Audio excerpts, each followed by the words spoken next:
तो hello students, स्वागत है नए वीडियो में। हम लोग बाल विकास के महत्वपूर्ण प्रश्नों की सीरीज़ को सॉल्व कर रहे थे। हम लोग लूसेंट बाल विकास एवं शिक्षा शास्त्र की बुक के सारे वस्तुनिष्ठ प्रश्नों को कवर कर रहे हैं जो कि प्रीवियसली किसी न किसी एग्ज़ाम में पूछे हुए हैं। हम लोग लगातार 100 प्रश्नों को इस वीडियो में सॉल्व करेंगे। इसके पहले हम लोगों ने 6 प्रैक्टिस सेट को कवर किया है, जिसमें हम लोगों ने 500 से भी ज़्यादा प्रश्नों को सॉल्व किया है। ये प्रैक्टिस नंबर 7 है। आपके यूपी टेट, सुपर टेट और सी टेट, ऐसे जितने भी टेट होते हैं, इन सारे एग्ज़ाम के लिए ये काफ़ी इंपॉर्टेंट होगा। आइए वीडियो में आगे बढ़ते हैं और क्वेश्चंस को सॉल्व करते हैं। क्वेश्चन नंबर पहला आपका है, असंगठित घर से आने वाला बालक सबसे अधिक कठिनाई का अनुभव करेगा। कब करेगा? कि स्वयं पाठ को तैयार करने में, स्वतंत्र अध्ययन में, रोजगार के संदर्भ में या फिर अभ्यास पुस्तिकाओं में। तो आपसे कह रहा है कि अगर कोई असंगठित घर का बालक है तो सबसे अधिक कठिनाई कब अनुभव करेगा? तो ध्यान रखेंगे कि वो सबसे ज़्यादा स्वयं अध्ययन में कठिनाई करेगा, उसको जो है कि अनुभव करेगा। वो स्वयं अध्ययन करने में उसको कठिनाई होगा क्योंकि वो ऑलरेडी एक असंगठित घर से है। नेक्स्ट क्वेश्चन है, क्वेश्चन नंबर दूसरा है कि आप अनपढ़ माता पिता के बच्चों को अंग्रेजी सिखाना चाहते हैं। तो आप क्या करेंगे? ऑप्शन है कि आप बच्चे से अंग्रेजी में बात करेंगे, आप बच्चे को अंग्रेजी में बोलने के लिए मजबूर करेंगे, आप बच्चे को मातृभाषा में बोलने से रोकेंगे, या फिर आप उसे मातृभाषा की सहायता से अंग्रेजी सिखाने का प्रयास करेंगे। तो इसका जो सबसे अच्छा और सटीक आंसर होगा वो हो जाएगा ऑप्शन नंबर डी, कि आप उसे मातृभाषा की सहायता से अंग्रेजी सिखाने का प्रयास करेंगे। क्योंकि क्या होगा कि उसको मातृभाषा यानी कि उसका जो मदर टंग है वो तो उसको ऑलरेडी आता है, और उसकी सहायता से जब आप अंग्रेजी सिखाने का जो है कि प्रयास करेंगे तो आपके और बच्चे दोनों के लिए सहायता करेगा ये चीज़। तो इसलिए ऑप्शन नंबर डी होगा। नेक्स्ट क्वेश्चन है, क्वेश्चन नंबर तीसरा, कि वे कौन से बाह्य कारक हैं जो एक बालक को कक्षा में रुचि लेने से रोकते हैं। ऑप्शन है कि भावना और मनोभाव, जिसको जज्बात के नाम से हम जानते हैं, संस्कृति और प्रशिक्षण, बालक का दृष्टिकोण, या फिर लक्ष्य और प्रयोजन। तो देखिए, तीसरा का जो सही आंसर और सबसे सटीक आंसर हो जाएगा वो होगा संस्कृति और प्रशिक्षण। वे बाह्य कारक, आपसे कह रहा है कि बाह्य कारक, ठीक है। तो देखिए, बालक का दृष्टिकोण कहीं से भी बाह्य कारक नहीं है, बालक का दृष्टिकोण उसके अंदर ही आता है। लक्ष्य और प्रयोजन भी बाह्य कारक नहीं है, लक्ष्य हम अंदर से अपने निर्धारित करते हैं कि हमें क्या लक्ष्य बनाना है। भावना और मनोभाव भी हमारा क्या है? संज्ञानात्मक पक्ष है, हमारे अंदर से आता है। जज्बात क्या होता है? अंदर से निकलते हैं। लेकिन संस्कृति और प्रशिक्षण जो होता है ये हमारे वातावरण में पाया जाता है। तो इसलिए बाह्य कारक जो होंगे, माने बाह्य का मतलब बाहरी कारक, तो बाहरी कारक कौन है? हमारा संस्कृति और प्रशिक्षण। तो ऑप्शन नंबर दूसरा सही हो जाएगा। नेक्स्ट क्वेश्चन है, क्वेश्चन नंबर चौथा, कि कमजोर वर्ग, वीकर सेक्शन के बालक से तात्पर्य है। ऑप्शन है कि ऐसे अभिभावकों के बालक से जिनकी वार्षिक आय कम है, ऐसे अभिभावकों के बालक से जो वंचित वर्ग से आते हैं, ऐसे अभिभावकों के बालक से जो गरीबी रेखा के नीचे की सीमा में आते हैं, या फिर डी है कि ऐसे अभिभावकों से के बालक से जो सरकार द्वारा निर्धारित न्यूनतम सीमा की वार्षिक आय की सीमा से नीचे के वर्ग में आते हैं। तो देखिए, चौथे का जो सही आंसर हो जाएगा और सबसे सटीक आंसर होगा वो होगा ऑप्शन नंबर डी। आपसे कह रहा है कि कमजोर वर्ग के बालक से क्या तात्पर्य है। तो सरकार ने जो गरीबी रेखा को निर्धारित किया है, जो वीकर सेक्शन को निर्धारित किया है, उस सीमा के नीचे के जो बालक होंगे, यानी कि ये अगर गरीबी रेखा है, इसके नीचे के जो भी बालक जिस श्रेणी में आएंगे, उनका परिवार जिस श्रेणी में आएगा, अगर इस श्रेणी में आता है तो वो कमज़ोर वर्ग के होंगे। नेक्स्ट क्वेश्चन, क्वेश्चन नंबर पाँचवा है कि पाँचवीं कक्षा के दृष्टिबाधित विद्यार्थी, ऑप्शन है, को निचले स्तर के कार्य करने की छूट मिलनी चाहिए, कि माता पिता और मित्रों द्वारा उसे दैनिक कार्यों को करने की सहायता दी जानी चाहिए, के साथ कक्षा में सामान्य रूप से व्यवहार किया जाना चाहिए और श्रव्य सीडी के माध्यम से सहायता उपलब्ध कराई जानी चाहिए, या फिर के साथ कक्षा में विशेष व्यवहार किया जाना चाहिए। तो देखिए, पाँचवें का जो सही आंसर होगा और सबसे सटीक आंसर वो हो जाएगा ऑप्शन नंबर सी। कह रहा है कि आपको पाँचवीं कक्षा का अगर कोई दृष्टिबाधित विद्यार्थी है तो उसके साथ आपको क्या व्यवहार करना चाहिए।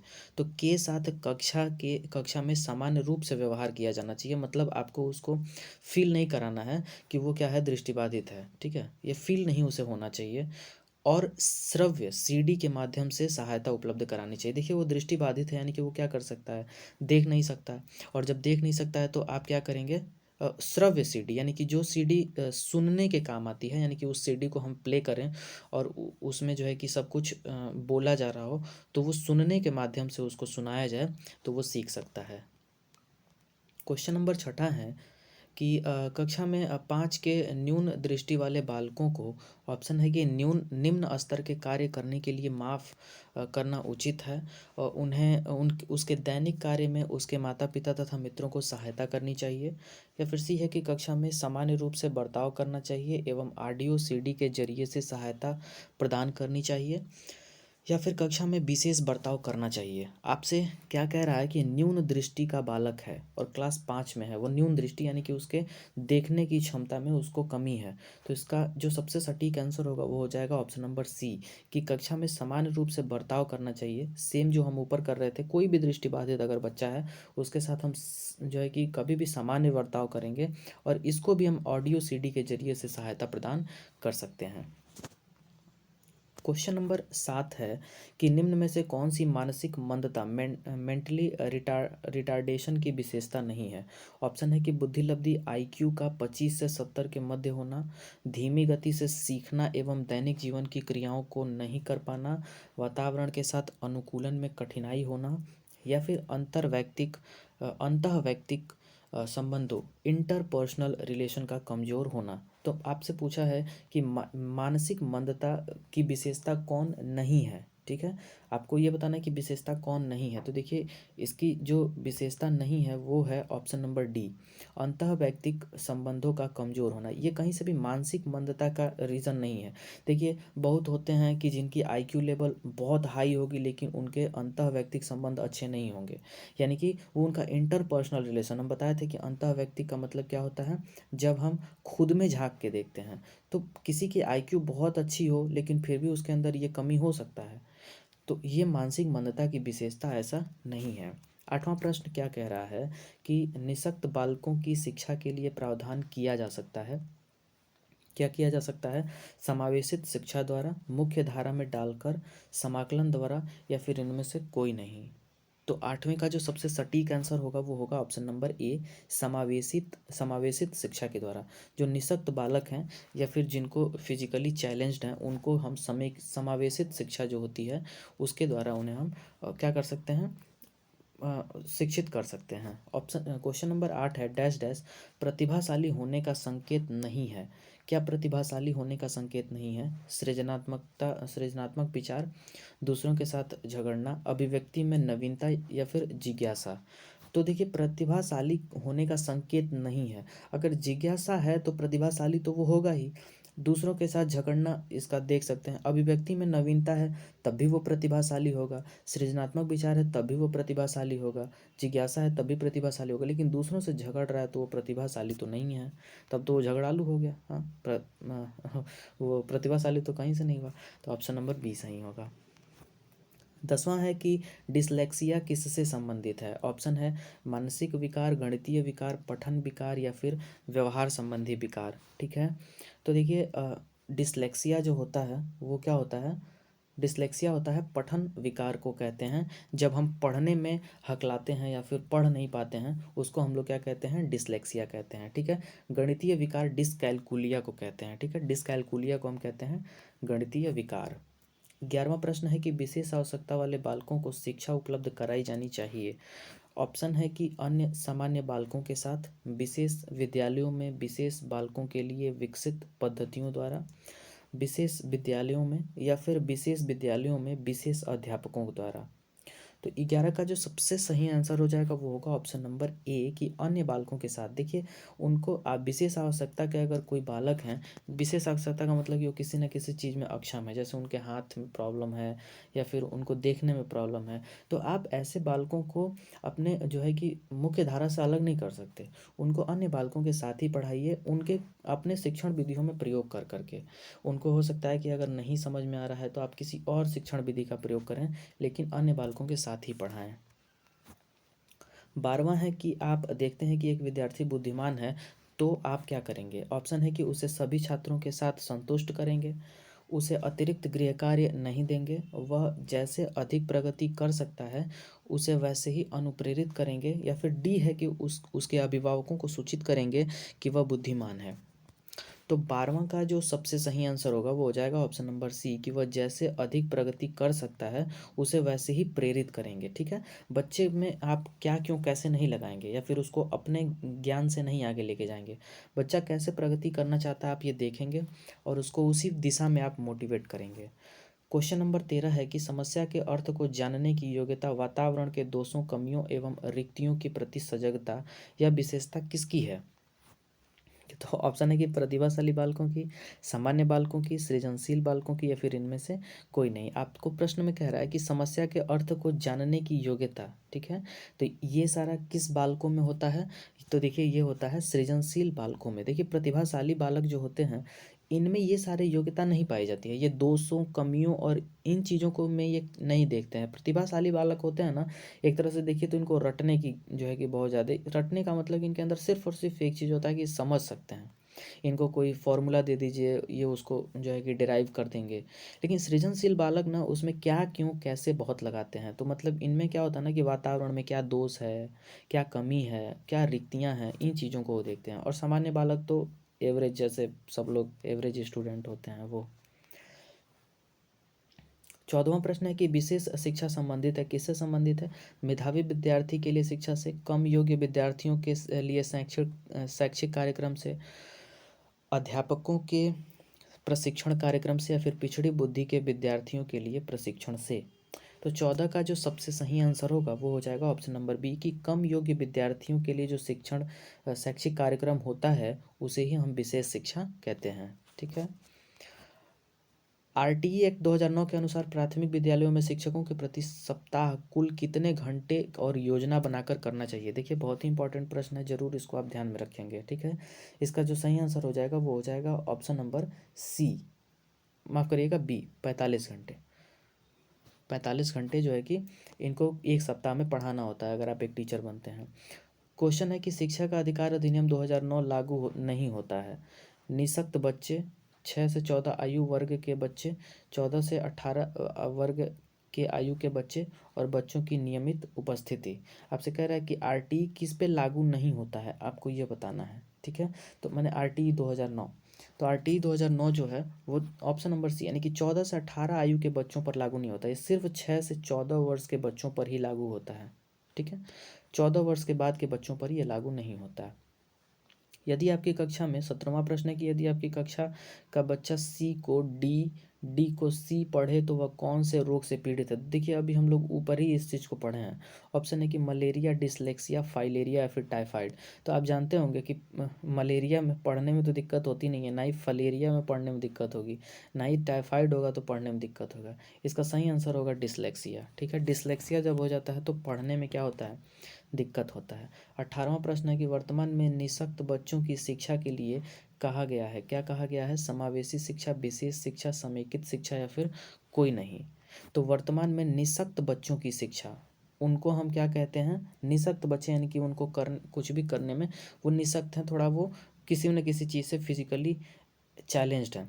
तो देखिए 18वां का जो सबसे सटीक आंसर होगा वो हो जाएगा ऑप्शन नंबर ए, उसको समावेशी शिक्षा कहते हैं। ठीक है, और देखिए विशेष शिक्षा का मतलब क्या होता है, जो ऊपर एक विशेष शब्द है इसका भी मतलब आपको जानना चाहिए। विशेष शिक्षा का मतलब होता है कि जैसे उनको कोई एक पर्टिकुलर चीज़ का ज्ञान देना। जैसे मान लीजिए कि कोई बच्चा है जो फिजिकली चैलेंज्ड है, जिसको चलने में दिक्कत है, तो मान लीजिए उसको चलने में दिक्कत है, वो चल के कुछ नहीं कर सकता, तो उसको ऐसा हम कुछ सिखाएं कि वो हाथ से ही जो है कि अपना रोजगार करना जान जाए। ठीक है, तो उसको हाथ में जो है कि हाथ से जो कुछ भी बनने वाली चीज़ें हैं, हैंड से बनने वाली चीज़ें हैं, हैंडमेड, उनको हम लोग सिखाते हैं। किसी को हाथ में दिक्कत है तो पैर से चलने वाली चीज़ों को हम उनको सिखाते हैं।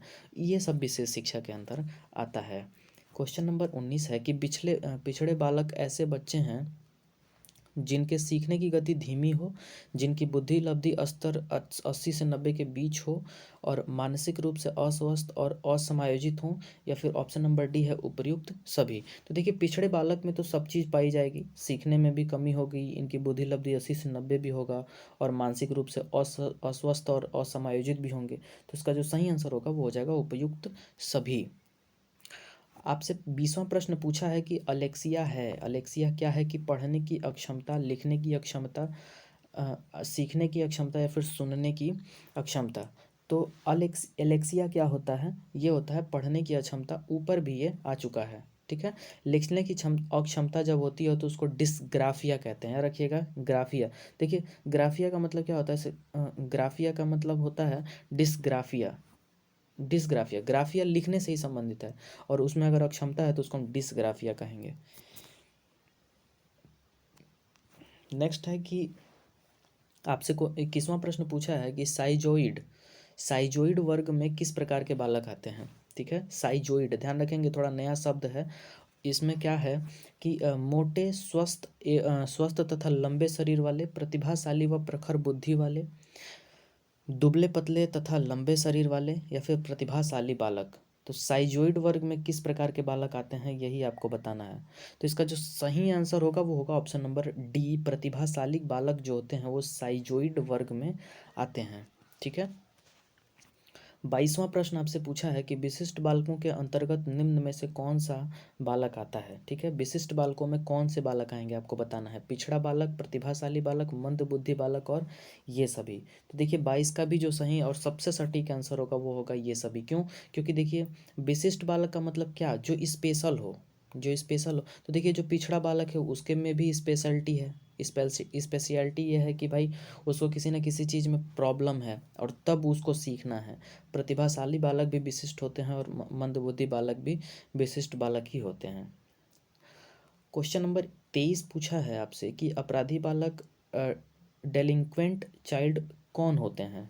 ऑप्शन है कि जो असामाजिक कार्य करते हैं, जो शिक्षक के लिए सरदर्द होते हैं, जो कक्षा में अव्वल आते हैं, या फिर जो समाज में रहना पसंद नहीं करते। तो देखिए अपराधी बालक की बात आपसे कर रहा है। जो कक्षा में अव्वल आएगा वो अपराधी प्रवृत्ति का तो होगा नहीं। ठीक है। जो शिक्षक के लिए सरदर्द हो वो अपराधी नहीं होगा। वो शिक्षक के लिए सरदर्द है तो वो अपराधी नहीं हो सकता। आपको अपराधी बालक बताना है। ठीक है। और जो समाज में रहना पसंद नहीं करते वो तो अपराधी नहीं हो सकते ना। बहुत लोग हैं जो समाज में रहना पसंद नहीं करते हैं, लेकिन बहुत लोग हैं जो अपराधी हैं फिर भी समाज में रहते हैं, तो वो समाज में रहना पसंद नहीं करते। इसका सही आंसर होगा वो होगा ऑप्शन नंबर ए, कि जो असामाजिक कार्य करते हैं। ठीक है। असामाजिक कार्य का मतलब क्या? अपराधी का मतलब तो आप ऐसे ही समझ रहे हैं कि किसी को भी मार देना, पीट देना, ठीक है, किसी का कुछ चुरा लेना, ये सब अपराधी प्रकृति हैं। 24वां प्रश्न आपसे पूछा है कि शारीरिक रूप से अक्षम बच्चों को सामान्यतः होता है, क्या होता है? डिसकैलकुलिया, डिस्क्लेविया, या फिर डिस्ग्राफिया, या फिर डिस्थीमिया। ठीक है। तो 24 का जो सबसे सटीक आंसर होगा वो हो जाएगा डिस्ग्राफिया। माफ करेंगे, 24वां प्रश्न में शारीरिक रूप से अक्षम बालकों में सामान्यतः होता है। हाँ, तो थोड़ा सा इसमें कन्फ्यूजन हो गया था, लेकिन जो शारीरिक रूप से अक्षम बच्चे होते हैं उनमें सामान्यतः जो है कि डिस्ग्राफिया ही पाया जाता है। तो ऑप्शन नंबर 24 सही होगा। क्वेश्चन नंबर 24 का सी ऑप्शन सही हो जाएगा। नेक्स्ट क्वेश्चन, क्वेश्चन नंबर 25वां आपसे पूछा है कि प्रतिभाशाली विद्यार्थी, ऑप्शन है कि स्वभाव के अंतःमुखी होते हैं, अपनी आवश्यकताओं को दृढ़तापूर्वक कह नहीं पाते, अपने निर्णयों में आत्मनिर्भर होते हैं और शिक्षकों से स्वतंत्र होते हैं। तो देखिए प्रतिभाशाली विद्यार्थी जो होंगे अब शिक्षकों से स्वतंत्र होंगे, ये बहुत ज़्यादा सही नहीं है। शिक्षकों से स्वतंत्र हो जाएंगे तो फिर वो पढ़ेंगे क्या? स्वभाव के अंतःमुखी होते हैं, ये बात भी गलत है। और अपनी आवश्यकताओं को दृढ़तापूर्वक कह नहीं पाते, ये तो बिल्कुल ही गलत है। तो ऑप्शन नंबर सी ज़्यादा सटीक है कि अपने निर्णयों में आत्मनिर्भर होते हैं। क्वेश्चन नंबर 26 आपसे पूछा है कि एक बच्चा जो डैश डैश से ग्रस्त है वह सा और वाज एवं न्यूक्लियर को अनक्लियर, माने सा को वाज पढ़ दे रहा है और न्यूक्लियर को अनक्लियर पढ़ दे रहा है। कह रहा है कि मैं अंतर मतलब नहीं कर पाता है, तो वो किस प्रकार के रोग से ग्रसित है? शब्द जम्बलिंग विकार है उसमें, या फिर डिसलेक्समिया है, या फिर डिस्मार्फिया है, या फिर डिसलेक्सिया है। ठीक है। तो पठन संबंधी विकार हम लोग ऊपर भी पढ़े थे। तो 26 का जो सही आंसर हो जाएगा वो हो जाएगा डिसलेक्सिया। देखिए अगर पढ़ने में, जैसे मान लीजिए सा है इसको वाज पढ़ दिया, ऐसे बहुत बच्चे होते हैं, न्यूक्लियर को अनक्लियर पढ़ दिया, तो ये उसके अंदर डिसलेक्सिया का गुण है। ठीक है, मतलब डिसलेक्सिया रोग से वो क्या है? ग्रसित है। 27वां प्रश्न आपसे पूछा है कि एक शिक्षिका की कक्षा में कुछ शारीरिक विकलांगता वाले बच्चे हैं, निम्नलिखित में से उनके लिए क्या कहना सबसे उचित होगा? क्या कहना सबसे उचित होगा? पोलियोग्रस्त बच्चे अब एक गाना प्रस्तुत करेंगे, पहिया कुर्सी वाले बच्चे हाल में जाने के लिए अपने समवयस्क साथी बच्चों से मदद ले सकते हैं। शारीरिक रूप से असुविधाग्रस्त बच्चे कक्षा में ही कोई वैकल्पिक गतिविधि कर सकते हैं। या फिर डी है कि मोहन खेल के मैदान में जाने के लिए अपनी बैसाखियों का प्रयोग नहीं करते। तो देखिए 27 का जो सही आंसर होगा और सबसे सटीक आंसर होगा वो हो जाएगा ऑप्शन नंबर सी। आपको कह रहा है कि कुछ शारीरिक विकलांग वाले बच्चे हैं तो क्या कहना सबसे उचित है, तो यही है कि शारीरिक रूप से असुविधाग्रस्त बच्चे कक्षा में ही कोई वैकल्पिक गतिविधि कर सकते हैं। आप उन्हें बाहर नहीं भेजेंगे, कक्षा से बाहर नहीं खड़ा करेंगे, वो वैकल्पिक कुछ आप सोचेंगे उनके लिए। 28वां प्रश्न है कि प्रतिभाशाली शिक्षार्थी को ऑप्शन है कि अधिगम निर्योग नहीं कर सकते, ऑप्शन बी की ऐसे सहयोग की आवश्यकता होती है जो कि सामान्यतः विद्यालयों द्वारा उपलब्ध नहीं कराए जाते, ऑप्शन सी है कि शिक्षक के बिना अपने अध्ययन को व्यवस्थित कर लेते हैं, या फिर डी है कि अन्य शिक्षार्थियों के लिए अच्छे मॉडल बन सकते हैं। तो 26 का जो सही आंसर होगा वो हो जाएगा ऑप्शन नंबर डी। जो प्रतिभाशाली अभ्यर्थी हैं वो अन्य शिक्षार्थियों के लिए अच्छे रोल मॉडल बन सकते हैं। ठीक है, आप प्रतिभाशाली शिक्षार्थी अगर कोई कक्षा में है तो उसको देख के और भी बच्चे वो सोचेंगे कि अगर हम भी प्रतिभाशाली होते तो हमें भी मैथ करने आता, इंग्लिश में बोलने आता, तो वो एक तरह से और लोगों के लिए रोल मॉडल बन सकते हैं। 29 प्रश्न पूछ रहा है आपसे कि डैश डैश के कारण प्रतिभाशीलता होती है। ऑप्शन है कि मनोसामाजिक कारण, आनुवंशिक रचना, वातावरणीय अभिप्रेरण, या फिर बी और सी का संयोजन। बी सी का संयोजन का मतलब आनुवंशिक रचना और वातावरणीय अभिप्रेरण। तो देखिए कहीं ना कहीं ऑप्शन नंबर डी ही हमें ज़्यादा सटीक लग रहा है, तो इसका जो सही आंसर होगा वो हो जाएगा ऑप्शन नंबर डी, बी और सी का संयोजन। 30वां है कि बच्चे में सीखने और सुनने के लिए अधिगम योग्य वातावरण के लिए निम्नलिखित में से कौन उपयुक्त है। ऑप्शन है कि शिक्षार्थियों को यह छूट देना कि क्या सीखना है और कैसे सीखना है, ऑप्शन बी है कि एक लंबे समय के लिए निष्क्रिय रूप से सुनना, सी है निरंतर गृह कार्य देते रहना, या फिर डी है कि सीखने वाले द्वारा व्यक्तिगत कार्य करना। तो 30 का जो सबसे सही आंसर हो जाएगा वो हो जाएगा option number A.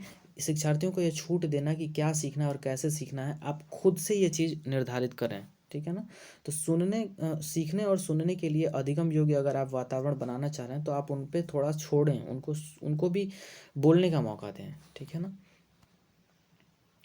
Question number 31 पूछा है कि गतिक कौशलों में अधिगम निर्योग्यता डैश डैश कहलाती है। आपसे फिर से पूछा है गतिक कौशल। ठीक है, ऑप्शन है कि डिस्फेजिया, डिस्प्रेक्सिया, डिसकैलकुलिया, या फिर डिसलेक्सिया। तो 31 का जो सही आंसर हो जाएगा वो हो जाएगा ऑप्शन नंबर बी, इसको डिस्प्रेक्सिया कहते हैं। ठीक है, जब गतिक कौशलों में यानी कि आपको चलने में दिक्कत हो रहा है, ठीक है ना, गतिक कौशल में दिक्कत हो रही है, आपको हाथ से कुछ करने में दिक्कत हो रहा है, तो जब इस प्रकार की दिक्कत होती है तो उसको हम लोग डिस्प्रेक्सिया कहते हैं। याद रखेंगे गतिक कौशल है और गतिक कौशलों में डिस्प्रेक्सिया होता है। 32 प्रश्न है कि अधिगम निर्योग्यता लर्निंग डिसेबिलिटी, अब ये क्या होता है। ऑप्शन है कि समुचित निवेश एप्रोप्रिएट इनपुट के साथ सुधार योग्य नहीं होती। ठीक है ना, एक स्थिर अवस्था है, एक चर अवस्था है, जरूरी नहीं कि कार्य पद्धति की हानि करे। ठीक है, तो इसका 32 का जो सबसे सटीक और सही आंसर होगा वो हो जाएगा ऑप्शन नंबर सी, या एक चर अवस्था है। ठीक है ना, चर अवस्था है, अधिगम निर्योग्यता लर्निंग डिसेबिलिटी है, तो यह अपने आप बाद में सही भी हो जाएगा। ठीक है ना, चर है, ऐसा नहीं कि अचर है, चर है। ओके, नेक्स्ट क्वेश्चन देखते हैं। क्वेश्चन नंबर 33 क्या कह रहा है, 33 पे आते हैं। 33 क्वेश्चन है कि विशेष आवश्यकता वाले बच्चों को पढ़ाने के लिए निम्नलिखित में से कौन सी व्यू रचना अधिक उपयुक्त है। ऑप्शन है कि अधिगम बच्चों को सम्मिलित करते हुए कक्षा में चर्चा करना, विद्यार्थियों को सम्मिलित करते हुए अध्यापक द्वारा मार्गदर्शन करना, और सहकारी अधिगम तथा पीयर ट्यूटरिंग, या फिर अध्यापन के लिए योग्यता आधारित समूहीकरण। तो देखिए देखने में तो सारे ही ऑप्शन सही लगेंगे, लेकिन इसका जो सबसे सटीक और सबसे सही आंसर होगा वो होगा ऑप्शन नंबर सी, कि सहकारी अधिगम तथा पीयर ट्यूटरिंग। ठीक है, क्वेश्चन 34 है कि अधिगम की निर्योग्यता का लक्षण है। क्या लक्षण है। भागने की प्रवृत्ति होना, अशांत, ऊर्जावान एवं विध्वंसक होना, अवधान मतलब एकाग्रता संबंधी बाधा या फिर विकार, और फिर डी है कि अप्रेरणा का अभाव। तो आपको भी इसमें भी लगेगा कि सब कुछ अधिगम निर्योग्यता के ही अंतर्गत आता है, लेकिन देखिए इसका जो और भी सबसे सटीक आंसर होगा वो होगा अवधान। विकार। अगर अवधान विकार है तो समझिए कि वो बच्चा अधिगम निर्योग्यता का लक्षण है उसके अंदर, ठीक है। अधिगम का मतलब होता है सीखना, और निर्योग्यता का मतलब कि उस तरह की योग्यता नहीं। तो अधिगम निर्योग्यता हो जाएगा जब उसके अंदर अवधान विकार आएगा। तो 35 है कि निम्न में से कौन सा कथन किसी व्यक्ति के मानसिक स्वास्थ्य को उत्तम रूप से प्रदर्शित करता है। ऑप्शन है कि पूर्ण अभिव्यक्ति, संगतिकरण और सामान्य लक्षण की ओर निर्देशन, मानसिक विकारों का नहीं होना, डी है कि व्यक्तित्व के विकारों से मुक्ति, या फिर ऑप्शन डी है, माफ करिएगा सी था, ऑप्शन डी है कि उपयुक्त में से सभी। तो 35 का सबसे जो सटीक आंसर होगा वो होगा ऑप्शन नंबर ए। देखिए डी नहीं, ध्यान रखेंगे, उपयुक्त में से सभी पे तो आपका लालच हो जाता है, ऐसा नहीं। आपसे पूछा ना कि कथन किसी व्यक्ति के मानसिक स्वास्थ्य को उत्तम रूप से प्रदर्शित करता है, तो देखिए मानसिक विकारों का नहीं होना इससे कोई मतलब नहीं है। ऑप्शन ए ज़्यादा सही है कि पूर्ण अभिव्यक्तिकरण, संगतिकरण और सामान्य लक्षण की ओर निर्देशन। तो ये जो होगा ये कहीं ना कहीं मानसिक स्वास्थ्य अगर उत्तम है किसी का तो ये पहला वाला ही प्रदर्शित करेगा। क्वेश्चन नंबर 36 है कि गिलफोर्ड ने अभिसारी चिंतन, अभिसारी का मतलब कन्वर्जेंट थिंकिंग, और कन्वर्जेंट थिंकिंग कौन करता है, जो किसी भी चीज़ को बहुत ही बड़े स्केल पे सोचता है, क्या क्यों कैसे सब लगा के सोचता है। तो पद का प्रयोग किसके अर्थ में किया। ऑप्शन है कि बुद्धि, सृजनात्मकता, बुद्धि एवं सृजनात्मकता, या फिर डी इनमें से कोई नहीं। तो देखिए आपको अभी बता दिया गया कि किसी भी चीज़ में जब सृजनात्मकता आती है तभी अभिसारी चिंतन होता है। तो गिलफोर्ड ने ऑप्शन नंबर बी सृजनात्मकता को के रूप में उसको प्रयोग किया था। 37 है कि शारीरिक निर्योग्यता, फिजिकल डिसेबिलिटी वाले व्यक्ति के लिए निम्न में से कौन सी युक्ति रक्षा तंत्र में सबसे संतोषजनक होगी। ठीक है, शारीरिक निर्योग्यता है किसी में तो कौन सी युक्ति रक्षा तंत्र में सबसे संतोषजनक होगी। तादात्मीकरण, विवेकीकरण, अतिकल्पना, या फिर इनमें से कोई नहीं। तो देखिए इसमें जो 37 का जो सही आंसर होगा वो हो जाएगा ऑप्शन नंबर सी, अतिकल्पना। शारीरिक निर्योग्यता वाले व्यक्ति के लिए इनमें से कौन सी युक्ति रक्षा तंत्र में सबसे संतोषजनक होगी, वो अति कल्पना। क्यों, क्योंकि देखिए अगर मान लीजिए कोई शारीरिक रूप से निर्योग्य है, देखिए रक्षा तंत्र का मतलब होता है कि किसी भी चीज़ में मतलब अपने को अच्छा बताना। ठीक है, जैसे आप मान लीजिए बैठे तो आप ये सोचेंगे कि मैं हाई स्कूल में मेरा 80% मार्क्स आया था, और आजकल एग्ज़ाम्स में मान लीजिए कि आप 40% भी नहीं लेके आ पाते, तो आप उस पे बैठ के अपने आप पे खुश हो रहे हैं।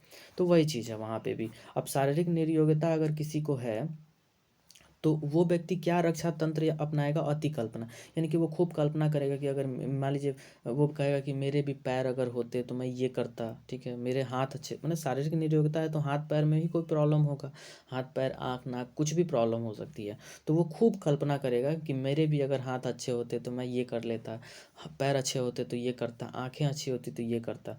तो अति कल्पना करिए और वहीं पर अपने आप को जो है कि खुश मानिए, तो यही रक्षा तंत्र है। तो ये हो जाएगा। तो क्या होगा, आपको थोड़ा संतोष मिलेगा, मतलब अगर फिजिकली कोई चैलेंज है तो उसको थोड़ा संतोष मिलेगा कि हाँ भाई अगर मैं भी ऐसा होता तो मैं ऐसा कर लेता। 38 है कि सृजनशीलता के पोषण के लिए अध्यापक को निम्न में से किस विधि की सहायता लेनी चाहिए। ऑप्शन है कि ब्रेन स्टार्मिंग, विचारदेश, या फिर व्याख्यान विधि, या फिर दृश्य श्रव्य सामग्री, या फिर ये सभी। तो देखिए 38 का तो जो सबसे सही आंसर होगा वो होगा option number A, brain storming. ठीक है ना, सृजनशीलता के पोषण के लिए आपको ब्रेन स्टॉर्मिंग की जो है कि सहायता लेनी चाहिए। 39वां प्रश्न है कि इरफान खिलौनों को तोड़ता है और उसके पुर्जों को देखने के लिए उन्हें अलग अलग कर देता है। तो आप क्या करेंगे, अगर मान लीजिए कोई इरफान खिलौने को तोड़ दिया, पुर्जे को अलग अलग करके देखना चाह रहा है, तो आप क्या करेंगे, तो उस पर हमेशा नज़र रखेंगे, उसके जिज्ञासु स्वभाव को प्रोत्साहित करेंगे और उसकी ऊर्जा को सही दिशा में संचारित करेंगे, या फिर सी की उसे समझाएंगे कि खिलौनों को तोड़ना नहीं चाहिए, या फिर डी की इरफान को खिलौनों से कभी नहीं खेलने देंगे।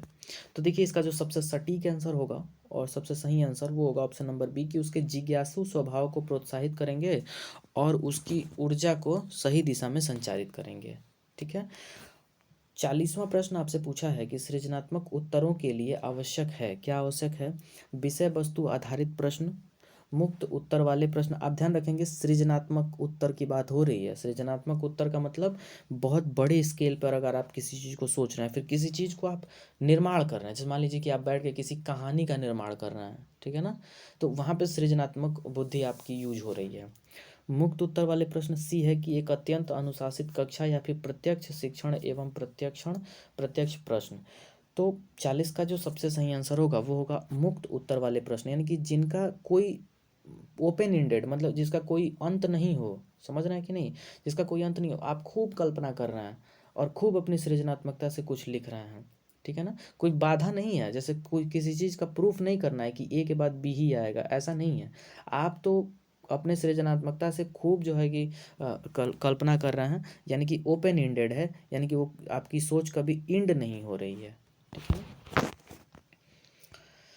41 प्रश्न पूछा है कि एक शिक्षिका अपनी कक्षा के प्रतिभाशाली बच्चों की योग्यताओं पोटेंशियल की उपलब्धि चाहती है, अपने उद्देश्यों की प्राप्ति के लिए उसे निम्नलिखित में से क्या नहीं करना चाहिए, ठीक है। क्या नहीं करना चाहिए, तो तनाव को नियंत्रित करना सिखाना, या फिर विशेष अध्ययन के लिए उन्हें उनके समकक्षों से अलग करना, या फिर सी है कि उनकी सृजनात्मकता को समृद्ध करने के लिए उन्हें चुनौती देना, या फिर डी है कि गैर शैक्षणिक गतिविधियों को एजुकेशनल एक्टिविटीज़ में आनंद लेने के लिए सिखाना। तो देखिए जो 41 का सबसे सटीक आंसर दिख रहा है वो हमें दिख रहा है बी, है ना, विशेष अध्ययन के लिए उन्हें उनके समकक्षों से अलग करना।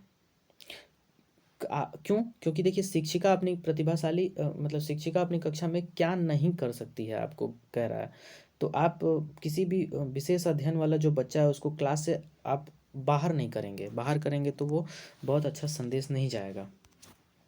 42वां प्रश्न है कि सृजनात्मक शिक्षार्थी क्रिएटिव लर्नर वह है जो, माने सृजनात्मक शिक्षार्थी कौन है।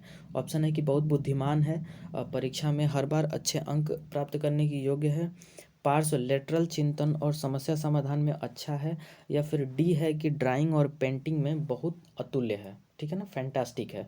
तो देखिए 42 का जो सबसे कोई सही आंसर दिख रहा है वो ऑप्शन नंबर सी है कि पार्श्व चिंतन और समस्या समाधान में अच्छा है ना। लेटरल थिंकिंग उसके पास बहुत है, मतलब वो रटा रटाया ज्ञान नहीं है उसके पास, लेटरल थिंकिंग है, पार्श्व चिंतन है, ठीक है ना, ये हो गया सृजनात्मक। 43 है कि बच्चे के उचित विकास को सुनिश्चित करने के लिए उसका स्वास्थ्य शारीरिक विकास एक महत्वपूर्ण प्रथम आवश्यकता है, यह कथन है, वह कथन क्या है, गलत हो सकता है क्योंकि विकास नितांत व्यक्तिगत मामला है, सही है क्योंकि विकास क्रम में शारीरिक विकास सबसे पहले स्थान पर आता है, सही है क्योंकि शारीरिक विकास विकास के अन्य पक्षों के साथ अंतः संबंधित है, या फिर डी है कि गलत है क्योंकि शारीरिक विकास विकास के अन्य पक्षों को किसी भी प्रकार से प्रभावित नहीं करता। तो 43 का जो सबसे सही आंसर होगा वो होगा ऑप्शन नंबर सी, ठीक है, सबसे सटीक आंसर तो सी ही है, सही है क्योंकि शारीरिक विकास के अन्य पक्षों के साथ अंतः संबंधित है, ठीक है। नेक्स्ट क्वेश्चन 44वां आपसे पूछा है कि निःशक्त बच्चों के लिए समेकित शिक्षा की केंद्रीय प्रायोजित योजना का उद्देश्य डैश डैश में निःशक्त बच्चों को शैक्षिक अवसर उपलब्ध कराना है। तो क्या है, विशेष विद्यालयों, मतलब विशेष विद्यालयों में निःशक्त बच्चों को शैक्षिक अवसर उपलब्ध कराना, या फिर मुक्त विद्यालयों, या फिर ब्लाइंड रिलीफ एसोसिएशन के विद्यालयों में, या फिर नियमित विद्यालयों में, ठीक है। तो 44 का जो सही आंसर होगा वो हो जाएगा ऑप्शन नंबर डी, कि जो नियमित विद्यालय हैं उसी में जो निःशक्त बच्चे हैं उनको आप शैक्षिक अवसर उपलब्ध कराएं, यही शैक्षिक जो है कि केंद्रीय प्रायोजित योजना यही है ना। तो नियमित विद्यालयों में ही निःशक्त बच्चों को आपको ट्रेंड करना है। और 45वां प्रश्न कि निम्नलिखित में सृजनशीलता का प्रमुख तत्व क्या नहीं है, सृजनशीलता का प्रमुख तत्व क्या नहीं है, ठीक है ना, माने सृजनशील आदमी अगर है तो उसमें मतलब क्या ऐसा होगा जो नहीं भी हो तो काम चलेगा। ऑप्शन है कि मौलिकता, अनुशासन, धारा प्रवाहिता, या फिर लचीलापन। तो 45 का जो सबसे सटीक आंसर होगा वो हो जाएगा बी, अनुशासन। देखिए अनुशासन का सृजनशीलता से कोई मतलब नहीं है ना, अनुशासन आपके अंदर है कि नहीं है इसका सृजनशीलता से कोई तात्पर्य नहीं है, कि आपको थिंकिंग आपकी सृजनशील होनी चाहिए, उसमें अनुशासन कहीं से भी नहीं आता है, प्रमुख तत्व नहीं है, वो एक तत्व हो सकता है लेकिन वो बहुत प्रमुख नहीं है। 46 है कि जन्म के समय लगी चोट या भ्रूण क्षति की वजह से आई मानसिक द्वंद्वता क्या कहलाती है, जैविक मंदता, पारिवारिक मंदता, आकस्मिक मंदता, या फिर चिकित्सा मंदता।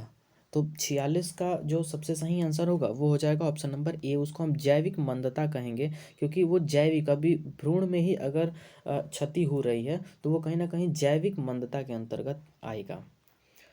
47वां प्रश्न आपसे पूछा है कि निम्न में से कौन सा विशिष्ट अधिगम विकलांगता का उदाहरण नहीं है। ठीक ठीक ना, विशिष्ट अधिगम विकलांगता माने कोई बच्चा है जो विकलांग है, ठीक है ना, विकलांग है और वो विशिष्ट अधिगम को पाना चाह रहा है। तो मानसिक मंदता, dyslexia, attention deficit hyper disorder या फिर ऑटिज्म। तो विकलांगता का उदाहरण इसमें से कौन है? तो मानसिक मंदता विकलांगता में तो आएगा नहीं, है ना। डिसलेक्सिया भी देखिए नहीं आएगा मानसिक विकलांगता में। तो देखिए 47 का जो सही आंसर होगा वो, माफ़ करिएगा, डिसलेक्सिया ही होगा। विशिष्ट अधिगम विकलांगता है, ऊपर भी हमने ये पढ़ा था कि अगर कोई जिसके हाथों में प्रॉब्लम है या फिर विकलांग है वो, तो वो किसके अंतर्गत आता है? तो 47 का सही आंसर होगा वो होगा ऑप्शन नंबर बी, डिसलेक्सिया हो जाएगा। ठीक है, ये तो अटेंशन डेफिसिट हाइपर डिसऑर्डर है, मतलब इस समय अवधान कम, मतलब बच्चा कंसंट्रेट नहीं कर पाता, कुछ पढ़ाएंगे तो उसके दिमाग में कुछ और चलता रहेगा, ये होता है। ऑटिज्म तो खैर दूसरी चीज़ होती है। और 48 प्रश्न पूछा है कि स्वर्ण बाधित बच्चों को पढ़ाने के लिए क्या प्रयुक्त की जाती है। ठीक है, तो ब्रेल लिपि, सांकेतिक भाषा, यंत्र या फिर ये सभी। तो 48 का जो सबसे सटीक आंसर होगा वो होगा ऑप्शन नंबर बी, सांकेतिक भाषा। अगर कोई श्रवण बाधित है ना, श्रवण बाधित है मतलब कि वो सुन नहीं सकता, तो उसको हम संकेतों में जो है कि पढ़ाएंगे। ठीक है ना, संकेतों में हम पढ़ाएंगे। देखिए ब्रेल लिपि तो हम जो आँखों से नहीं देख पाते उनके लिए ब्रेल लिपि होता है। 49 है कि प्रतिभाशाली होने का संकेत निम्न में से क्या नहीं है। ठीक है, विचारों में सृजनशीलता, दूसरों के साथ लड़ना, अभिव्यक्ति में अनूठापन या फिर कौतूहल। तो मैंने प्रतिभाशाली होने का संकेत इसमें से क्या नहीं है, ठीक है ना, आपको ये बताना है। तो देखिए 49 का जो सबसे सही आंसर होगा वो हो जाएगा ऑप्शन नंबर बी, दूसरों के साथ लड़ना। ये थोड़ी ना कहीं से भी प्रतिभाशाली है, कोई प्रतिभाशाली है तो वो दूसरों से लड़ने थोड़ी जाएगा, तो दूसरों से लड़ना इसके अंतर्गत नहीं आता है। 50वां प्रश्न है कि समन्वित शिक्षा, इंटीग्रेटेड एजुकेशन की सफलता निर्भर करती है, किस पर निर्भर करती है?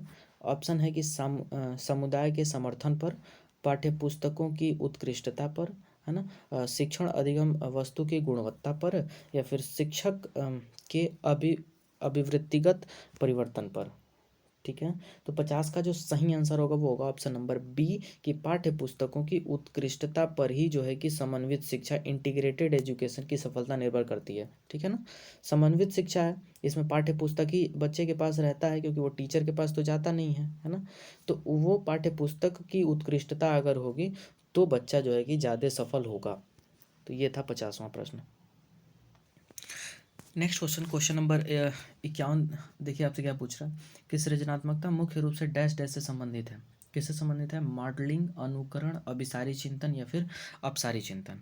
तो देखिए सृजनात्मकता की बात हो रही है और सृजनात्मकता किस चिंतन में आता है? तो अभिसारी चिंतन में आता है। तो 51 का जो सही आंसर होगा वो हो जाएगा ऑप्शन नंबर सी।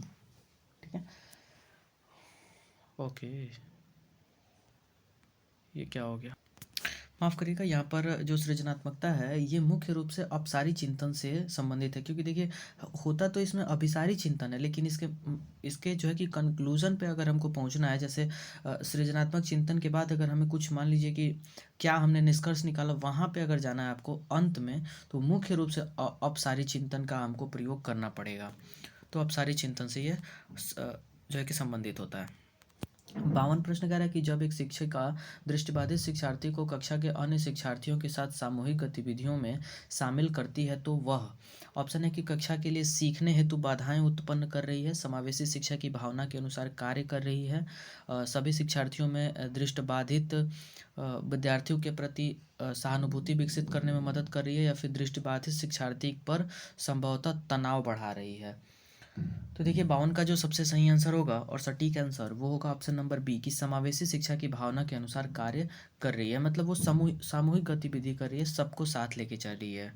53 क्वेश्चन है कि एक शिक्षिका अपने शिक्षण में दृश्य श्रव्य सामग्रियों और शारीरिक गतिविधियों का प्रयोग करती है क्योंकि वे शिक्षक को आराम देते हैं, वे प्रभावी आकलन को सुगम बनाते हैं, वे शिक्षार्थियों को वैविध्य उपलब्ध कराते हैं, या फिर इनमें अधिकतम इंद्रियों का उपयोग सीखने को संवर्धित करता है। तो 53 का जो सबसे सटीक आंसर होगा वो होगा ऑप्शन नंबर डी। इनमें अधिकतम इंद्रियों का उपयोग सीखने को संवर्धित करता है। ठीक है, इसमें अधिकतम इंद्रियों का जो उपयोग होता है वो सीखने को संवर्धित करता है। क्यों? क्योंकि दृश्य श्रव्य है ना, मतलब आपको कुछ दिखा के सिखाया जाएगा।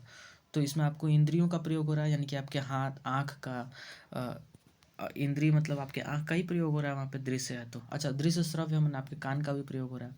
54 है कि श्रवण हास्य से ग्रसित बच्चे कक्षा में किन मुख्य नैराश्य कुंठा का सामना करते हैं। मतलब अगर किसी में श्रवण ह्रास है, माने वो सुनने में उसको दिक्कत है, तो क्या उसके अंदर कुंठा होगा?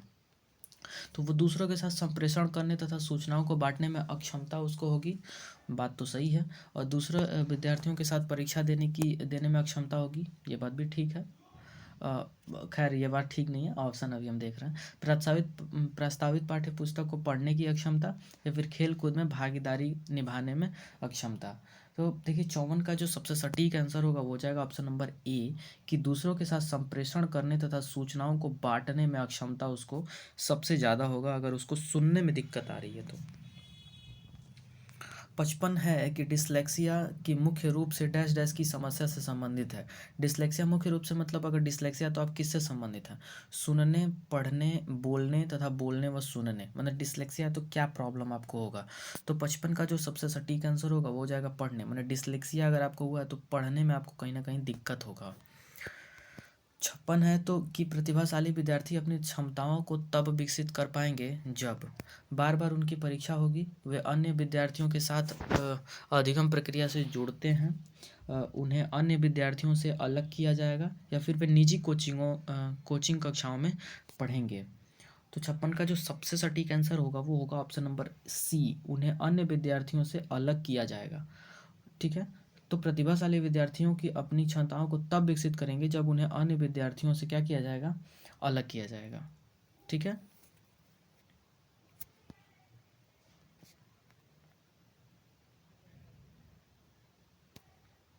तो इसका ऑप्शन नंबर सी सही हो जाएगा।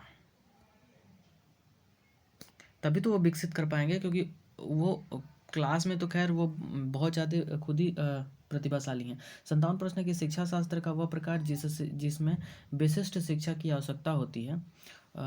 ऑप्शन क्या है? मतलब शिक्षा शास्त्र का वह प्रकार जिसमें कि विशिष्ट शिक्षा की आपको आवश्यकता है, विशेष लोगों को दी जाती है, विकलांग व्यक्तियों को दी जाती है, बुद्धिमान व्यक्तियों को दी जाती है, या फिर स्थानीय मुखिया द्वारा स्थापित होता है। तो स्थानीय मुखिया द्वारा तो होता नहीं है ना।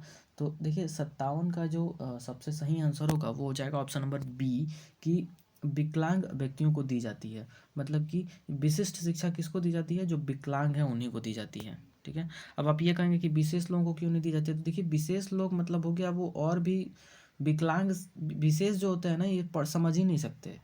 विशेष बालक को ना ये पढ़ने के लायक ही नहीं होते, इनको तो कोई काम सिखाया जाता है। जो स्पेशल लोग होते हैं ना इन लोगों को कोई काम सिखाया जाता है, कि कुछ छोटा मोटा काम सिखा दें कि ये जीवन यापन कर लेंगे। हाँ, विकलांग है तो उसको मान लीजिए आँख से देखने में दिक्कत है तो उसको पढ़ाया जा सकता है, पैर में दिक्कत है तब भी पढ़ाया जा सकता है। इनको पढ़ाया ही नहीं जा सकता है, विशेष लोग हैं, इनको इनको कुछ छोटा मोटा काम सिखाया जाता है। 58 है कि निम्नलिखित में से कौन सा संकेत बच्चों में दृष्टिबाधिता की समस्या सूचित नहीं करता? ऑप्शन है कि दिशा निर्देश के अनुसरण में समस्या, उदासी, ठोकर लगने का भय, या फिर दूरी मापने में असमर्थता। आपसे कह रहा है कि कौन सा संकेत बच्चों में दृष्टिबाधिता की समस्या को सूचित नहीं करता। ठीक है, तो दृष्टिबाधिता की समस्या को कौन सूचित नहीं करता है? इसका जो सबसे सही आंसर होगा वो जाएगा ऑप्शन नंबर ए, दिशा निर्देश के अनुसरण में समस्या। ठीक है, ये अगर कोई दृष्टि बाधित है तो उसको दिशा निर्देश के अनुसरण में समस्या नहीं होगी। दिशा निर्देश का मतलब क्या हो गया? कि उसको कोई दिशा निर्देश अगर दिया गया, दिशा निर्देश का मतलब समझिए, दिशा निर्देश का मतलब हो गया कि कोई किसी चीज़ का पालन करने के लिए कहा जा रहा है, मतलब कोई नियम उसको बताया जा रहा है। जैसे मान लीजिए कि आप डॉक्टर के पास गए, उसने आपको कोई दिशा निर्देश दिया कि आपको दवा कैसे खानी है, या फिर इसमें खान पान में आपको क्या परिवर्तन करने हैं, वो एक दिशा निर्देश है। तो अगर कोई दृष्टि बाधित है तो उसको कोई दिशा निर्देश दिया जाएगा तो उसको प्रॉब्लम थोड़ी होगा, उसको तो वो कर ही कही। लेकिन उदासी है, उदासी दृष्टि बाधिता की समस्या को जो है कि कहीं ना कहीं दिखाता है कि नहीं।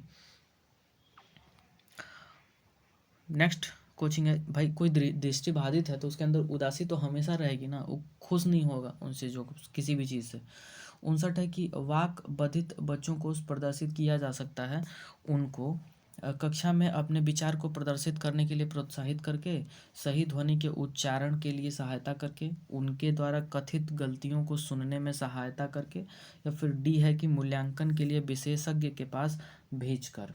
ठीक है, तो देखिए 59 का जो सबसे सटीक आंसर है वो है ऑप्शन नंबर ए, कि कक्षा में अपने विचार को प्रदर्शित करने के लिए प्रोत्साहित करके वाक बधित बच्चों को प्रदर्शित किया जा सकता है।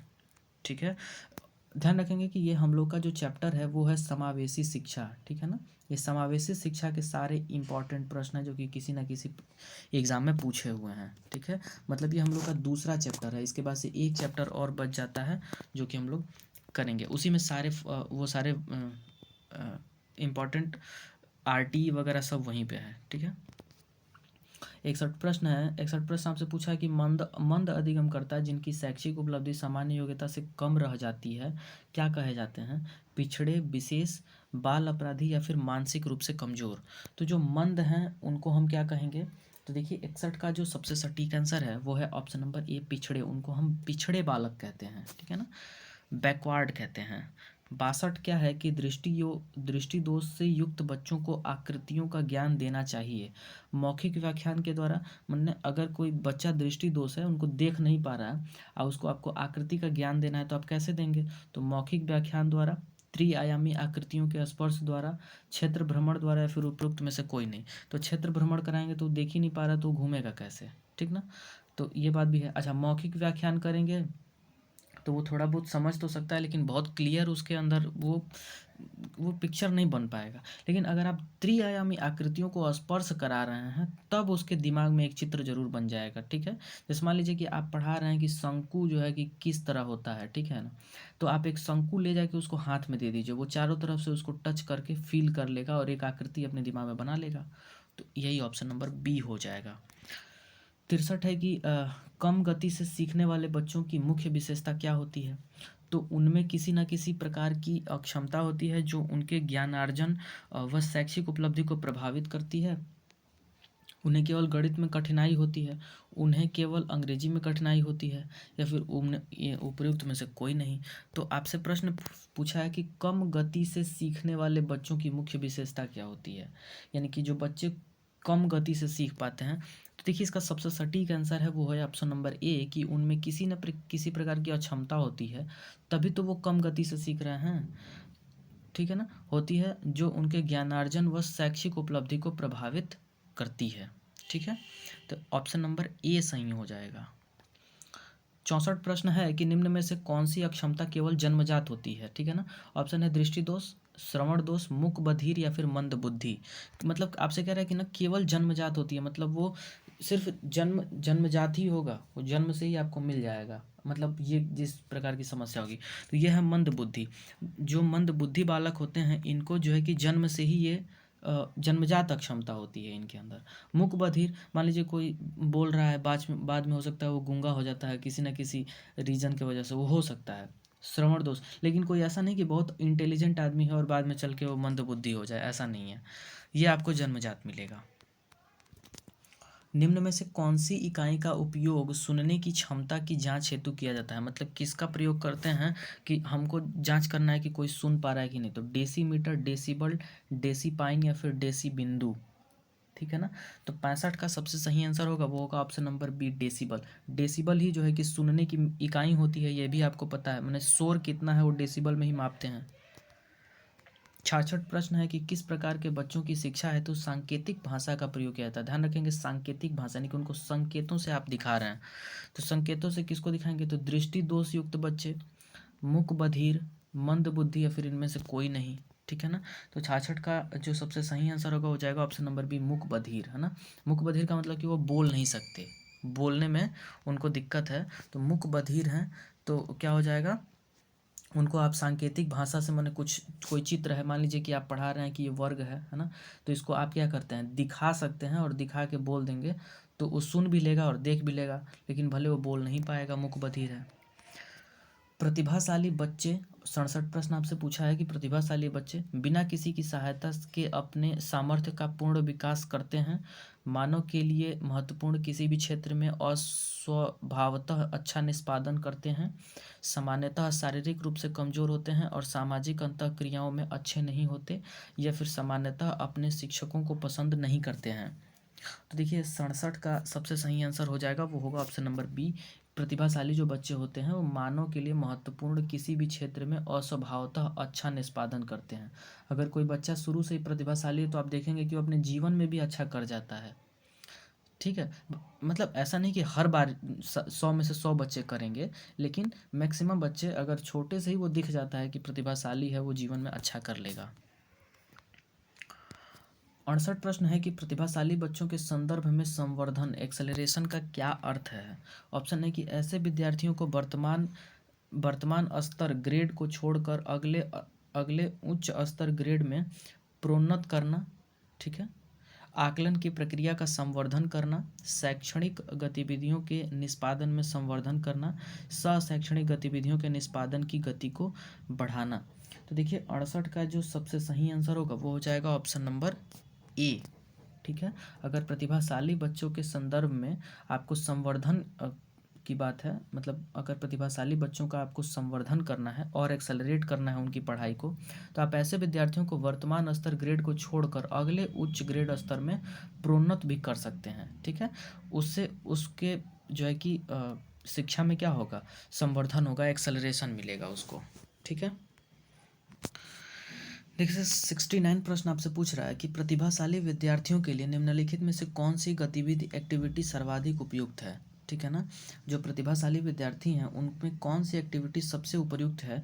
तो ऑप्शन ए कि अभी हाल ही में हुए स्कूल मैच का प्रतिवेदन रिपोर्ट लिखना, दी गई संकल्पनाओं के आधार पर मौलिक नाटक लिखना, ठीक है, 5 पाठों के अंत में दिए गए अभ्यासों को एक बार में हल करना, या फिर शिक्षक दिवस पर कक्षा को पढ़ाना। तो देखिए आपसे प्रतिभाशाली की बात की जा रही है, तो इसका जो सबसे सही आंसर होगा वो हो जाएगा ऑप्शन नंबर बी कि दी गई संकल्पनाओं के आधार पर मौलिक नाटक लिखना। ये आप एक प्रतिभाशाली विद्यार्थी को ये गतिविधि दे सकते हैं। ठीक है ना, वो ये काम को बहुत अच्छे से करेगा, वो प्रतिभाशाली बालक है। 70 प्रश्न है कि शारीरिक गतिक बुद्धि रखने वाले बच्चों की अंतिम अवस्था निम्नलिखित में से कौन सी हो सकती है। ठीक है, शारीरिक गति इनमें बुद्धि है, शल्य चिकित्सक, ठीक है, कवि, वाचक, या फिर राजनैतिक नेता।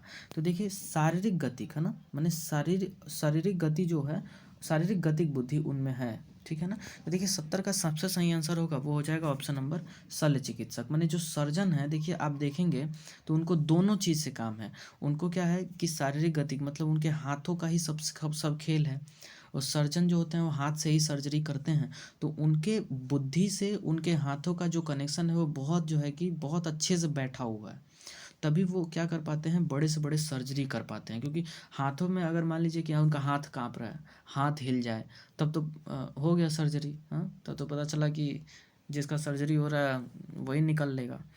तो शल्य चिकित्सक जो होते हैं उनका शारीरिक गतिक बुद्धि से बहुत अच्छा समन्वय होता है।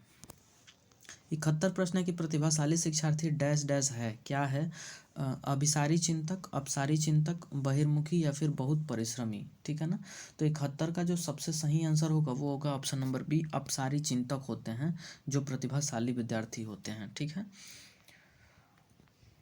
ओके 72 प्रश्न देखते हैं। हाँ, 72 प्रश्न देखते हैं, इनमें से कौन सृजनात्मकता से संबंधित नहीं है। ध्यान रखेंगे, सृजनात्मकता से कौन संबंधित नहीं है, मौलिकता, प्रवाह, मितव्ययिता, या फिर उपयोगिता। तो आपको वैसे ही दिख रहा है कि 72 का सबसे सही आंसर हो जाएगा मितव्ययिता।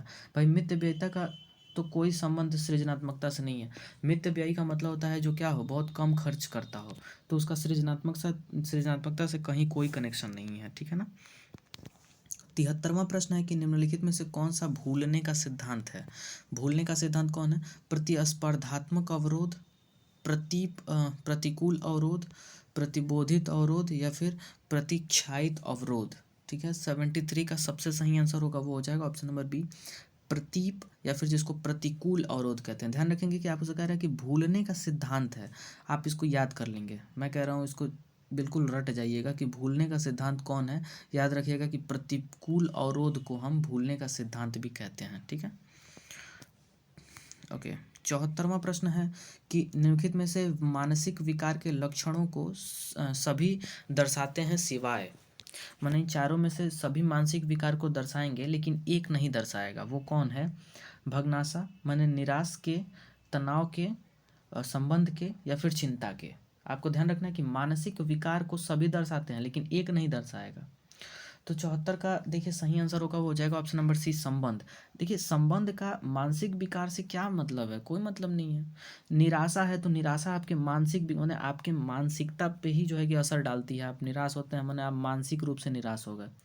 तनाव हो रही है मतलब आप मानसिक रूप से तनावग्रस्त हैं। चिंता कर रहे हैं माने आप मानसिक रूप से कर रहे हैं। लेकिन संबंध का मानसिकता से कोई मतलब नहीं है। ठीक है ना। 75वां प्रश्न पूछा आपसे कि मानसिक स्वास्थ्य के नियमों को खोजना और उन्हें बनाए रखने का अध्ययन का केंद्र बिंदु है। ठीक है ना। और यह कथन किसने दिया था? तो सैफर ने, हेडफील्ड ने, ड्रेवर ने, या फिर लैडले ने, माफ करिएगा लैडल ने। तो 75 का सही आंसर होगा, हो जाएगा ऑप्शन नंबर सी, ड्रेवर ने कहा था कि मानसिक स्वास्थ्य के नियमों को खोजना और उन्हें बनाए रखना अध्ययन का केंद्र बिंदु है। 76 प्रश्न है कि इनमें से कौन राष्ट्रीय पाठ्यचर्या रूपरेखा नेशनल करिकुलम फ्रेमवर्क 2005 का मार्गदर्शी सिद्धांत नहीं है? कौन है? तो ज्ञान को स्कूल के बाहरी ज्ञान से जोड़ना, बाहरी जीवन से जोड़ना, पढ़ाई को रटंत प्रणाली से मुक्त कराना, माफ़ करिएगा, देखिए नेशनल एनसीएफ के प्रश्न हैं, और अंग्रेजी भाषा में शिक्षा देना, या फिर बच्चों को चहुमुखी विकास के अवसर उपलब्ध कराना। तो 76 का जो सबसे सही आंसर होगा, हो जाएगा ऑप्शन नंबर सी। क्या हो जाएगा? वो हो जाएगा 80, अंग्रेजी भाषा में शिक्षा देना। ये कहीं से भी एनसीएफ का क्या है? सिद्धांत नहीं है। ठीक है ना। ऐसा नहीं कहा जाता है एनसीएफ में कि आप बच्चे को अंग्रेजी में शिक्षा दीजिए। हाँ, अंग्रेजी का ज्ञान उसको होना जरूरी है, लेकिन शिक्षा अंग्रेजी में दीजिए ये बहुत ज़्यादा जरूरी नहीं है। ठीक है, बाकी सारे ही जरूरी हैं। 77 प्रश्न है कि राष्ट्रीय पाठ्यचर्या रूपरेखा एनसीएफ 2005 के दस्तावेजों में भाषा के लिए निहित हैं। भाषा के लिए मतलब भाषा, कितनी भाषाओं का उसमें जो है कि बात किया गया है? एक भाषा, द्विभाषा, तीन भाषा, या फिर बहुभाषा। तो 77 का सबसे सही आंसर होगा, हो जाएगा ऑप्शन नंबर ए, एक भाषा। मैंने राष्ट्रीय पाठ्यचर्या की रूपरेखा एनसीएफ 2005 के दस्तावेज में भाषा के लिए निहित है। कितनी भाषा? एक भाषा सिर्फ। ठीक है ना। और वो क्या है? हिंदी। 78 है कि राष्ट्रीय पाठ्यचर्या की रूपरेखा 2005 एनसीएफ 2005 के आधारभूत सिद्धांतों में निम्न में से कौन सम्मिलित नहीं है? बताना है कि कौन एनसीएफ 2005 में सम्मिलित नहीं है। तो अच्छी बाह्य परीक्षाओं का आयोजन कराना, रटने को महत्व प्रदान न करना, पुस्तकों से विशिष्ट ज्ञान प्राप्त करना, फिर ज्ञान को वास्तविक जीवन से जोड़ना। तो 78 का सही आंसर होगा, वो हो जाएगा ऑप्शन नंबर ए कि अच्छी बाह्य परीक्षाओं का आयोजन करना। ये कहीं से भी एनसीएफ का आधारभूत सिद्धांत नहीं है। ठीक है। बाह्य परीक्षा के बारे में तो ये बिल्कुल भी नहीं है। देखते होंगे इसीलिए 1 से 5 तक के जो बच्चे होते हैं उनका स्कूल में ही परीक्षा होता है, उनका बोर्ड नहीं जाता। मैंने 8 तक के, 1 से 8 तक के बच्चों का बोर्ड नहीं जाता है। तो बाहरी परीक्षा के तो ये बिल्कुल खिलाफ था एनसीएफ 2005। राष्ट्रीय पाठ्यचर्या की रूपरेखा 2005 एनसीएफ 2005 के अनुसार गणित शिक्षण का मुख्य उद्देश्य क्या है? बच्चों को अंक गणित का ज्ञान देना, बच्चों में गणित के प्रति रुचि पैदा करना, बच्चों में तार्किक चिंतन तथा समस्या समाधान योग्यता का विकास करना, फिर बच्चों का संवेगात्मक विकास करना। तो देखिए बच्चों, एनसीएफ का 2005 का जो गणित शिक्षण का प्रमुख उद्देश्य था वो था कि बच्चों में तार्किक चिंतन तथा समस्या योग्यता का विकास करना। तो ऑप्शन सी जो है कि सही होगा। एनसीटीई का पूर्ण रूप क्या है? मैंने फुल फॉर्म पूछ रहा है। National council of technical education, national curriculum for technical education, national council for teacher education, या फिर नेशनल काउंसिल फॉर टीचर मैंने ऑफ टीचर एजुकेशन, या फिर फॉर टीचर एजुकेशन। तो देखिए 80 का जो सबसे सही आंसर है वो है option number C, national council for teacher education. NCT का फुल फॉर्म होता है नेशनल काउंसिल फॉर ऑफ है, फॉर नहीं है, ऑफ टीचर एजुकेशन। 81 है कि भारतीय संविधान के अनुच्छेद 41 व 46 निम्न में से किसके कल्याण से संबंधित हैं? आर्थिक रूप से पिछड़े व्यक्ति के कल्याण से, या फिर विकलांग व्यक्तियों के कल्याण से, या फिर धार्मिक रूप से पिछड़े व्यक्ति के कल्याण से, या फिर क्षेत्रीय रूप से पिछड़े व्यक्तियों के कल्याण से। तो 81 का जो सबसे सही आंसर है वह है ऑप्शन नंबर ए कि आर्थिक रूप से पिछड़े व्यक्तियों के कल्याण से ही जो है कि अनुच्छेद 41 से 46 संबंधित है। ठीक है ना। 82वां प्रश्न पूछा है कि आपसे कि शिक्षा के क्षेत्र में पाठ्यचर्या माने जो पाठ्यचर्या होता है, करिकुलम होता है, सिलेबस होता है, वो शब्दावली की ओर संकेत करती है। किसकी तरफ संकेत करती है? शिक्षण पद्धति एवं पढ़ाई जाने वाली विषय वस्तु, विद्यालय का संपूर्ण कार्यक्रम जिसमें विद्यार्थी प्रतिदिन अनुभव प्राप्त करते हैं, मूल्यांकन प्रक्रिया, फिर कक्षा में प्रयुक्त की जाने वाली पाठ्य सामग्री। तो 82 का आपको सबसे सटीक आंसर कौन सा मिलेगा? वो मिलेगा ऑप्शन नंबर बी ही मिलेगा। ऑप्शन नंबर बी कह रहा है ना कि विद्यालय का संपूर्ण कार्यक्रम, पाठ्यचर्या में क्या हो जाएगा? संपूर्ण कार्यक्रम आ जाएगा जिसमें विद्यार्थी प्रतिदिन अनुभव प्राप्त करते हैं, यही करिकुलम होता है। ठीक है ना। तो 82 का क्या होगा? बी हो जाएगा। समावेशी 83वां प्रश्न पूछा है आपसे कि समावेशी शिक्षा, ऑप्शन है कि हाशिए पर माने कि महत्वहीन स्थिति में स्थित वर्गों से शिक्षकों को सम्मिलित करने से संबंधित है समावेशी शिक्षा, और या फिर बी है कि कक्षा में विविधता का उत्सव मनाती है, सी है कि दाखिले संबंधी कठोर प्रतिक्रियाओं को बढ़ावा देती है, या फिर डी है कि तथ्यों पर आधारित शिक्षा से संबंधित है। तो 83 का जो सबसे सही आंसर होगा हो जाएगा ऑप्शन नंबर बी की कक्षा में विविधता का उत्सव मनाती है, जो समावेशी शिक्षा है। क्योंकि समावेशी शिक्षा में हर प्रकार के बालक हैं, जो प्रतिभाशाली बालक हैं वो भी हैं, थोड़ा सा औसत बुद्धि वाले बालक हैं वो भी हैं, है ना, थोड़ा मंद बुद्धि बालक है वो भी है, जो पैर से नहीं चल पाता वो बच्चा भी है ना। तो सारे प्रकार के बच्चे हैं, तो विविधता को मनाता है ये। 84 प्रश्न आपसे पूछा है कि एक समावेशी विद्यालय, ऑप्शन है कि ऑप्शन ए है कि शिक्षार्थियों की निर्योग्यता के अनुसार उनकी सीखने की आवश्यकताओं को निर्धारित करता है, बी है कि शिक्षार्थियों की क्षमताओं की परवाह किए बिना सभी के अधिगम परिणामों को सुधारने के लिए प्रतिबद्ध होता है, सी है कि शिक्षार्थियों के मध्य अंतर करता है और विशेष रूप से सक्षम बच्चों के लिए कम चुनौतीपूर्ण उपलब्धि लक्ष्य निर्धारित करता है, या फिर डी है कि बच्चों विशेष रूप से योग्य शिक्षार्थियों के अधिगम परिणामों को सुधारने के लिए विशिष्ट रूप से प्रतिबद्ध होता है। तो अब 84 का सबसे सटीक आंसर इसमें जो आपको दिखेगा वो दिखेगा ऑप्शन नंबर बी। ठीक है ना। ऑप्शन बी है कि शिक्षार्थियों की क्षमताओं की परवाह किए बिना सभी के अधिगम परिणामों को सुधारने के लिए क्या होता है? प्रतिबद्ध होता है, जो समावेशी विद्यालय होता है।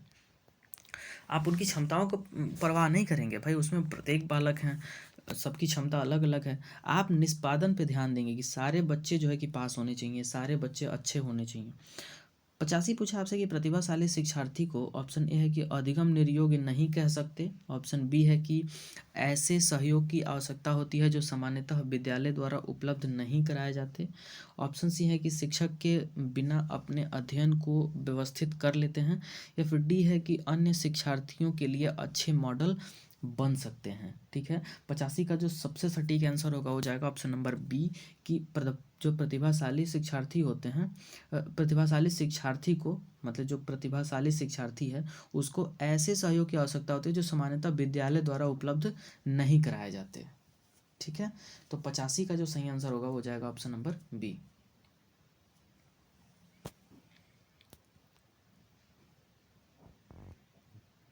ओके। सो 86 86वां प्रश्न देखते हैं कि शिक्षा का अधिकार अधिनियम 2009 में एक अध्यापक को निम्न में से किस दायित्व को पूरा करना होगा। ठीक है। जो मैंने राष्ट्रीय शिक्षा अधिकार अधिनियम 2009 है, तो एक अध्यापक को निम्न में से किस दायित्व को पूरा करना होगा? ऑप्शन ए है कि विद्यालय में नियमित रूप से समय पर उपस्थित रहना होगा। आपको ध्यान रखना है कि किस दायित्व को पूरा करना होगा, आपको ये बताना है। पाठ्यक्रम का संचालन कर पूरा करना होगा, या फिर संपूर्ण पाठ्यक्रम को निर्धारित समय पर पूरा करना होगा, या फिर ऑप्शन डी है कि उपर्युक्त सभी। तो इसका जो सबसे सही आंसर है वो आप सबको पता है कि उपर्युक्त सभी। भाई एक शिक्षक का दायित्व तो है कि वो समय पर उपस्थित भी हो, पाठ्यक्रम का संचालन भी करे और समय से पाठ्यक्रम को पूरा भी करे। तो डी ऑप्शन जो है कि सही होगा। 87 है कि राष्ट्रीय पाठ्यचर्या रूपरेखा 2005 में शांति शिक्षा को बढ़ावा देने के लिए कुछ क्रियाओं की अनुशंसा की गई है। पाठ्यक्रम रूपरेखा में निम्न में से किसे सूचीबद्ध किया गया है? ठीक है ना। ओके। तो ऑप्शन ए है कि महिलाओं के प्रति आदर एवं जिम्मेदारी का दृष्टिकोण विकसित करने के लिए कार्यक्रम आयोजित किए जाएं, या फिर बी है कि नैतिक शिक्षा मोरल एजुकेशन को बढ़ाया जाए, या फिर सी है कि शांति शिक्षा पीस एजुकेशन को अलग विषय में पढ़ाया जाए, या फिर डी है कि शांति शिक्षा को पाठ्यक्रम में सम्मिलित किया जाए। तो देखिए 87 का जो सबसे सटीक आंसर है वो है ऑप्शन नंबर ए, कि महिलाओं के प्रति आदर एवं जिम्मेदारी का दृष्टिकोण विकसित करने के लिए कार्यक्रम आयोजित किए जाएं। देखिए ये एनसीएफ 2005 में भी इसको क्या किया गया है, सूचीबद्ध किया गया था, माने शामिल किया गया था। ठीक है ना, ओके। 88वां प्रश्न आपसे पूछा है कि राष्ट्रीय पाठ्यचर्या की रूपरेखा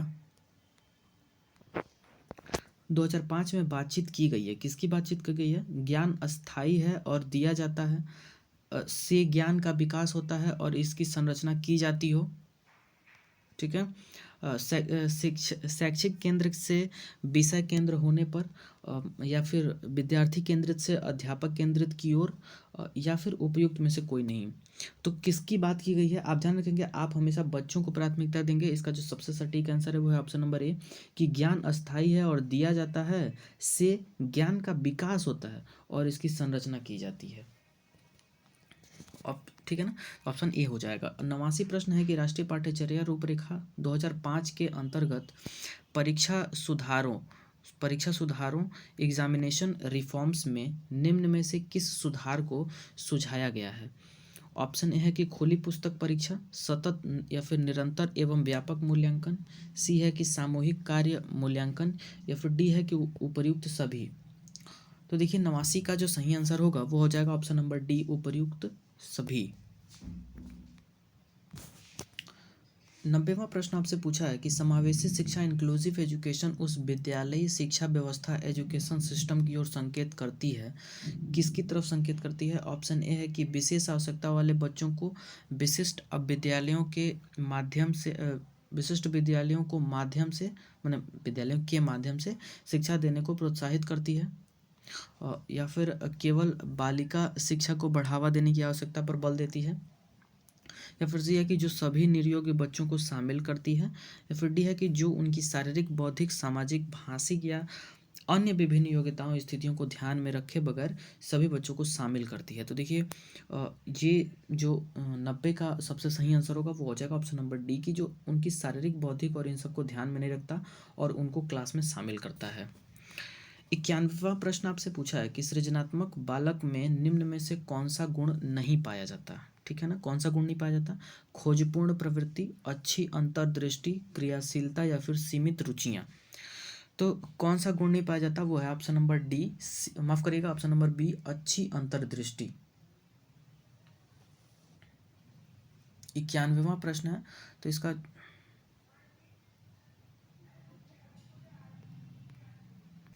माफ करेंगे, इसका जो सही आंसर होगा वो हो जाएगा ऑप्शन नंबर डी, सीमित रुचियां। उनमें रुचियां सीमित नहीं होती, उनकी अच्छी अंतर्दृष्टि भी होती है। ठीक है, आपसे पूछा है कि कौन सा गुण नहीं पाया जाता, तो सीमित रुचियों का गुण नहीं पाया जाता है। 92वां प्रश्न आपसे पूछा है कि निःशुल्क एवं अनिवार्य शिक्षा का अधिकार 2009 में अनिवार्य शब्द का अर्थ क्या है? निःशुल्क एवं अनिवार्य शिक्षा का अधिकार जो है, इसमें अनिवार्य का अर्थ क्या है आपको बताना है। केंद्र, ऑप्शन ए है कि केंद्र सरकार दाखिले, उपस्थिति और प्रारंभिक शिक्षा की पूर्णता को सुनिश्चित करेगी। ऑप्शन बी है कि उचित सरकार दाखिले, उपस्थिति और प्रारंभिक शिक्षा की पूर्णता सुनिश्चित करेगी। सी है कि दंडात्मक कार्य से बचने के लिए अपने बच्चों को विद्यालय भेजने के लिए अभिभावकों पर अनिवार्य रूप से जोर डाला गया है, या फिर डी है कि अनिवार्य शिक्षा सतत परीक्षण के माध्यम से प्रदान की जाती है। देखिए सी तो कहीं से भी नहीं दिख रहा है, आप किसी भी गार्जियन पे फोर्स थोड़ी करते हैं कि आप बच्चों को पढ़ने भेजिए। 52 का जो सबसे सही आंसर होगा वो हो जाएगा ऑप्शन नंबर बी, की उचित सरकार दाखिले, है ना, उपस्थिति और प्रारंभिक शिक्षा की पूर्णता ने सुनिश्चित करेगी, कि भाई जो भी सरकार द्वारा जो है कि इनके प्रकार से, मतलब अनिवार्य का मतलब कि जो भी रूल रेगुलेशन सरकार के द्वारा है उनको वो पालन किया जा रहा है कि नहीं। ठीक है ना, जो कि अनिवार्य है, जो कि क्या है, अनिवार्य है, और उसका पालन हो रहा है कि नहीं। 93वां प्रश्न आपसे पूछा है कि शिक्षा का अधिकार अधिनियम 2009 के क्रियान्वयन के बाद कक्ष ऑप्शन है कि अप्रभावित है, क्योंकि शिक्षा का अधिकार विद्यालय में कक्षा की औसत आयु को प्रभावित नहीं करता। लिंग के अनुसार समजातीय है, लिंग के अनुसार अधिक समजातीय है, या फिर आयु के अनुसार अधिक विषम जातीय है। तो 93 का जो सबसे सही आंसर है वो है ऑप्शन नंबर सी कि लिंग के अनुसार अधिक समजातीय है। ठीक है ना, कक्षा कक्षा है, अधिक समजातीय। भाई 2009 में बालक बालिका दोनों के शिक्षाओं पर जोर दिया गया था, तो लिंग के अनुसार क्या है, अधिक समजातीय है। ऑप्शन बी भी हो सकता था, लेकिन इसमें केवल समझाती है और इसमें बहुत अधिक समझाती है, तो हम अच्छे ऑप्शन की तरफ जो है कि रुख करेंगे और सब ऑप्शन डी सी सही हो जाएगा। 94 प्रश्न आपसे पूछा है कि एक समावेशी विद्यालय डैश डैश के अतिरिक्त निम्नलिखित सभी प्रश्नों पर मनन करता है। किस पर मनन करता है, तो ऑप्शन है कि क्या हम यह विश्वास करते हैं कि सभी शिक्षार्थी सीख सकते हैं, या फिर बी है कि क्या हम अधिगम योग्य परिवेश की योजना बनाने और उसे प्रदान करने के लिए समूह में कार्य करते हैं, या फिर सी है कि क्या हम विशेष बालक को बेहतर देखभाल उपलब्ध कराने के लिए उचित तरीके से उन्हें सामान्य से अलग करते हैं, या फिर डी है कि क्या हम शिक्षार्थियों की विविध आवश्यकताओं को पूरा करने के लिए युक्तियां अपनाते हैं। तो यहाँ पे ऑप्शन आपको भी लग रहा होगा कौन सा सही है। इसका जो सबसे सटीक आंसर है वो है ऑप्शन नंबर सी कि क्या हम उस विशेष बालक को बेहतर देखभाल उपलब्ध कराने के लिए उचित तरीके से उन्हें सामान्य से अलग कर सकते हैं। ठीक है ना, मतलब इसके अतिरिक्त आप ध्यान रखेंगे कि ये कहीं से भी, मतलब ये जो है स्टेटमेंट गलत है। जब अतिरिक्त लग जाए, अलावा लग जाए, तो वहाँ पे यहाँ पे आपको गलत स्टेटमेंट को डालना होता है। ये ऑप्शन सी सही हो जाएगा। 95 है कि सीबीएसई द्वारा अपनाए गए प्रगतिशील शिक्षा के प्रतिमान में बच्चों का समाजीकरण जिस प्रकार से किया जाता है उससे अपेक्षा की जा सकती है कि किसी भी प्रकार की सामाजिक पृष्ठभूमि होते हुए भी वे वह सब स्वीकार करें जो उन्हें विद्यालय द्वारा प्रदान किया जाता है। बी है कि वे समय नष्ट करने वाली सामाजिक आदतों प्रकृति का त्याग करें तथा सीखें कि किस प्रकार अच्छी श्रेणियां पाई जा सकती हैं, या फिर सी है कि वे सामूहिक कार्य में सक्रिय भागीदारिता का निर्वाह करें तथा सामाजिक कौशल सीखें, या फिर डी है कि बिना प्रश्न उठाए समाज के नियमों विनियमों का अनुपालन करने के लिए तैयार हो सकें। तो 95 का जो सबसे सटीक आंसर है और वो है ऑप्शन नंबर सी। ठीक है ना, सी है कि वे सामूहिक कार्य में सक्रिय भागीदारिता का निर्वाह करें और सामाजिक कौशलों को सीखें। 96 प्रश्न आपसे कह रहा है कि भाषा अवबोधन से संबंधित है, माने आपको भाषा बोलने में अगर दिक्कत हो रही है तो इसका संबंध विकार किससे है। भाषाघात, इसको अफेजिया कहते हैं, चलाघात अप्रेक्सिया, पठन वैकल्य जिसको डिसलेक्सिया कहते हैं, फिर वाक संबंधी रोग। तो 96 का जो सही आंसर होगा वो हो जाएगा ऑप्शन नंबर ए, अफेजिया कहते हैं इसको, भाषाघात अफेजिया कहते हैं। ठीक है ना, अफेजिया। 97 है कि निम्नलिखित में से कौन सी सर्वाधिक प्रभावकारी विधि हो सकती है जो आपकी इस अपेक्षा को पूरी कर सके कि वंचित विद्यार्थी अपने भागीदारिता द्वारा सफल हो सकें, और इस स्टेटमेंट के लिए कौन सर्वाधिक प्रभावी विधि हो सकती है आपको बताना है। ऑप्शन है कि इस बात पर बल देना कि आपकी उनसे उच्च अपेक्षाएं हैं, आप उनकी सफलता हेतु उनकी क्षमता में विश्वास को अभिव्यक्त करें। सी है कि पढ़ाए जाने वाले विषय में आप अपनी रुचि विकसित कर सकें, या फिर डी है कि अपने लक्ष्य को महसूस करने के लिए बच्चों की अन्य बच्चों से प्रायः तुलना करते रहना। ठीक है, 97 का जो सबसे सटीक आंसर आपको इसमें दिखेगा वो है ऑप्शन नंबर बी कि आप उनकी सफलता हेतु उनकी क्षमता में विश्वास को अभिव्यक्त करें। 98 प्रश्न है कि निम्नलिखित में से कौन सा विकासात्मक विकार का उदाहरण नहीं है। विकासात्मक विकार, ऑप्शन है कि न्यून अवधान सक्रिय विकार, आत्म विमोह, प्रमस्तिक घात, या फिर पर अभिघातज तनाव। तो जो 98 का सही आंसर है वो है ऑप्शन नंबर डी की पर अभिघातक तनाव। ये विकासात्मक विकार का जो है कि उदाहरण नहीं है। ठीक है ना, और बाकी सारे विकासात्मक विकार के जो है कि क्या है, उदाहरण है। अब आपको क्या करना चाहिए इस प्रश्न में आपको इन तीनों को याद कर लेना चाहिए कि तीनों क्या हैं, विकासात्मक विकार हैं। इन तीनों को याद कर लीजिए, न्यून अवधान सक्रिय विकार, आत्म विमोह और प्रमस्तिष्क घात। इन तीनों को याद कर लीजिए, और ये जो है कि नहीं है। 99 प्रश्न है कि विद्यालय में समावेशन मुख्यतः केंद्रित होता है। विद्यालय में निरक्षर अभिभावकों की शैक्षिक आवश्यकताओं पर विशिष्ट श्रेणी वाले बच्चों के लिए सूक्ष्म प्रावधानों के निर्माण पर। सी है कि केवल निर्योग्य छात्रों की आवश्यकताओं को पूर्ण करने पर। या फिर डी है कि संपूर्ण कक्षा की कीमत पर निर्योग्य बच्चों की आवश्यकताओं को पूरा करने पर। तो डी तो कहीं से भी सही नहीं है, आप दूसरों का हक मार के किसी दूसरे को तो देंगे नहीं, है ना। तो देखिए 99 का जो सबसे सटीक आंसर है वह है ऑप्शन नंबर बी की विशिष्ट श्रेणी वाले बच्चों के लिए सूक्ष्म प्रावधानों का निर्माण पर आप जो है कि समावेशन का जो है कि केंद्र बिंदु मान सकते हैं, ठीक है ना। 100वां प्रश्न पूछा है कि निम्नलिखित में से समस्या समाधान को क्या बाधित नहीं करता, ठीक है ना। क्या बाधित नहीं करता? निर्धारण, अंतर्दृष्टि, मानसिक प्रारूपता, फिर मोर्चाबंदी। तो ये तो आपको साफ साफ दिख रहा है कि इसमें सही आंसर क्या है। इसका जो सबसे सही आंसर है वो है ऑप्शन नंबर बी, अंतर्दृष्टि। इनसाइट समस्या समाधान को कहीं से भी प्रभावित नहीं करेगा, ठीक है ना। समस्या समाधान को मोर्चाबंदी कर सकता है, निर्धारण कर सकता है, मानसिक प्रदुप्ता, लेकिन अंतर्दृष्टि आपके समस्या समाधान को बाधित नहीं करता है, ठीक है ना। 101वां प्रश्न और आज का सबसे अंतिम प्रश्न है कि शब्दों में अक्षरों के क्रम को पढ़ने में कठिनाई का अनुभव करना और अक्सर चासुक स्मृति का ह्रास से संबंधित है ना। चासुक का मतलब कि देखने में आपको प्रॉब्लम जब हो रही है। क्या है? डिसलेक्सिया, डिसकैलकुलिया, डिस्ग्राफिया या फिर डिस्प्रैक्सिया। तो 101 का जो सबसे सही आंसर है वो है ऑप्शन नंबर ए, डिसलेक्सिया। माने कि शब्दों के अक्षरों के क्रम में हम पढ़ रहे हैं और प्रॉब्लम हो रही है। जैसे आप देखे नहीं थे कि सा को वो क्या लड़का पढ़ ले रहा था, वाज पढ़ ले रहा था, है ना। तो शब्दों के अक्षरों को के क्रम को नहीं पढ़ पा रहा है, तो वहाँ पर उसको क्या हो जाएगा? डिसलेक्सिया हो जाएगा। तो 101 का सही आंसर होगा ए। तो ये थे कुछ आज के 100 प्रश्न जिन्हें हम लोगों ने इस वीडियो में कवर किया। आपको इस क्वेश्चंस में जो भी कोई प्रॉब्लम हो आप कमेंट सेक्शन में लिख सकते हैं। हाँ, मैं ये कहूँगा कि जहाँ जहाँ भी याद करने वाली चीज़ें मैं आपको बताता जा रहा हूँ, आप उन प्रश्नों को बिल्कुल रट लीजिए, याद कर लीजिए, क्योंकि वो भी कहीं ना कहीं एक फैक्ट है जो कि फैक्ट के रूप में आपके दिमाग में वो जाके बैठ जाएंगे, ठीक है। वीडियो पसंद आए तो लाइक करना बिल्कुल ना भूलें। वीडियो देखने के लिए बहुत बहुत धन्यवाद। मिलते हैं अगले वीडियो में ऐसे ही 100 प्रश्नों के साथ। तैयारी करते रहें, खुश रहें। धन्यवाद।